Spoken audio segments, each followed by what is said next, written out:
नमस्कार मित्रों, आशा करते हैं आप स्वस्थ होंगे, प्रसन्न होंगे, अपने कार्यों में व्यस्त होंगे।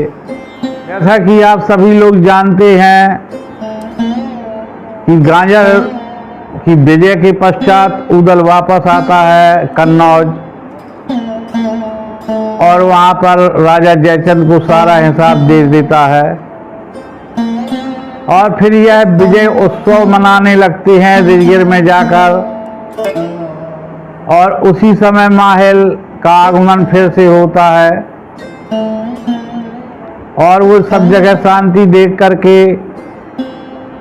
बड़ा दुखी हो जाता है कि ये गांजर जैसी जगह से युद्ध करके आ गए।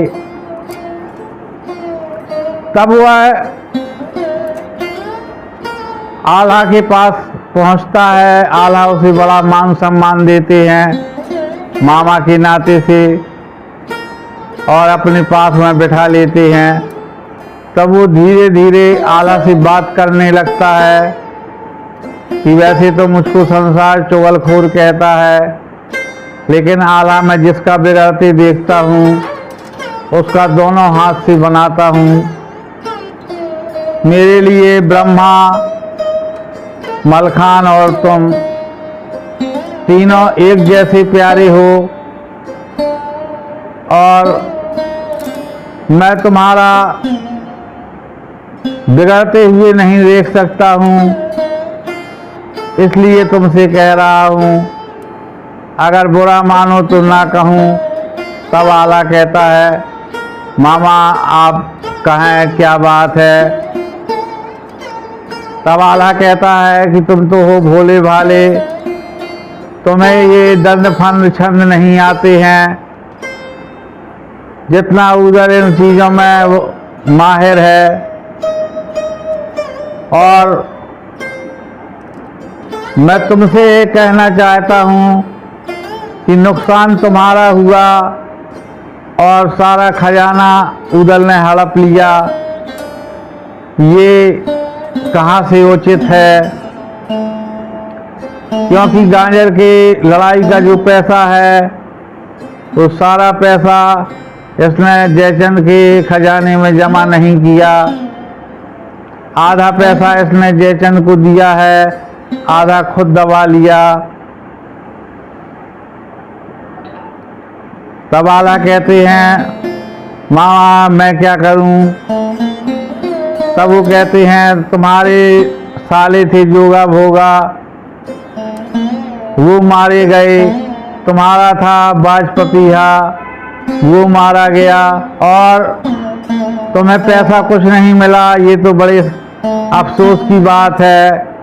उदल के मन में बेईमानी है। अरे कौन सा तुम्हारे कोई खर्च नहीं है, तुम्हारे भी तो दो दो बेटे हैं, दोनों बेटों का खर्च और तुम्हारा इतना बड़ा परिवार, और फिर तुम घर के बड़े हो, कायदे से तो हर काम तुम्हारी मर्जी से होना चाहिए और जिसको मालिक होना चाहिए आज वह कुछ नहीं है और जो घर में छोटा है वो मालिक बन बैठा है।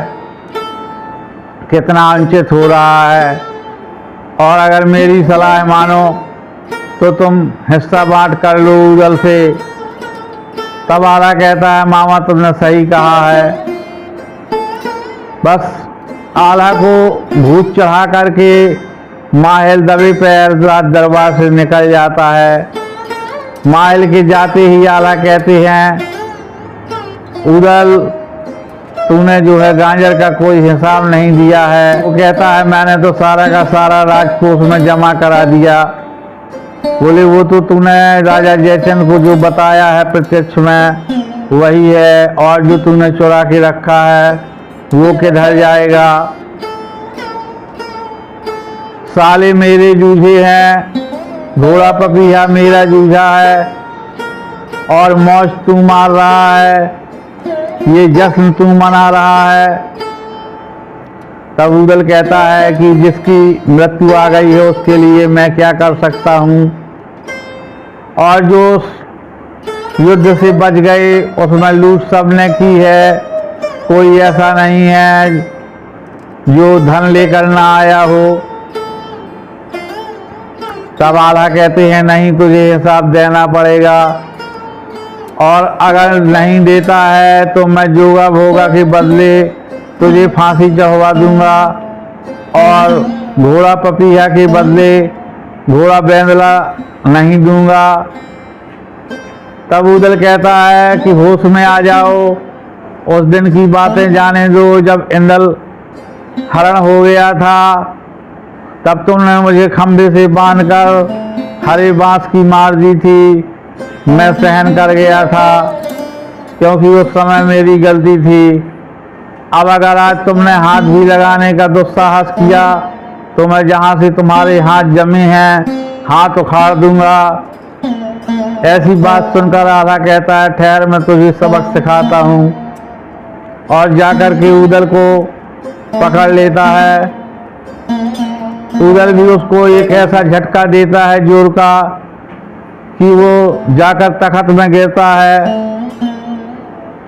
कहते भी है 100 हाथ इनका बल राखा जिसका नाम उदय सिंह राय। और ऐसे उदल से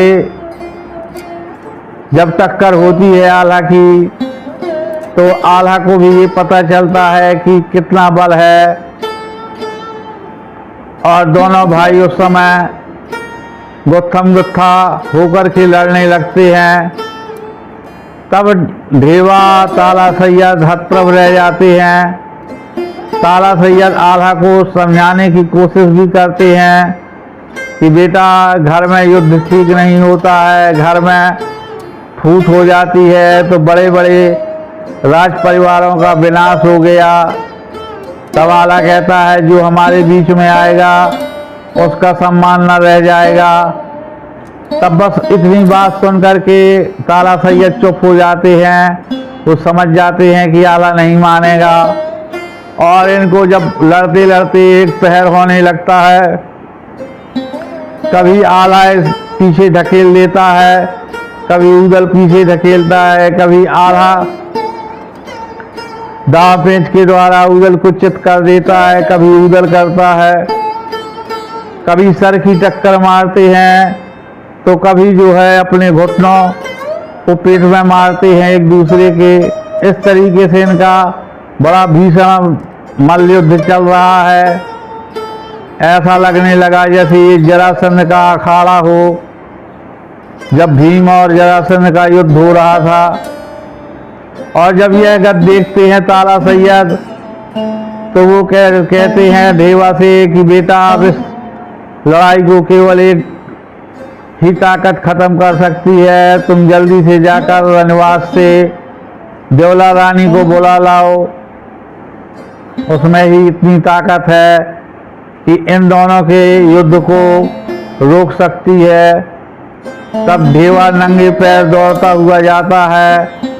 वहाँ वो 10 बानियों में घिरी हुई देवला माता बैठी हैं, और ढेवा को इस प्रकार से दौड़ते हुए आते देख करके कहती हैं ढेवा क्या हो गया बेटा, तू क्यों इस तरह से घबराया हुआ है।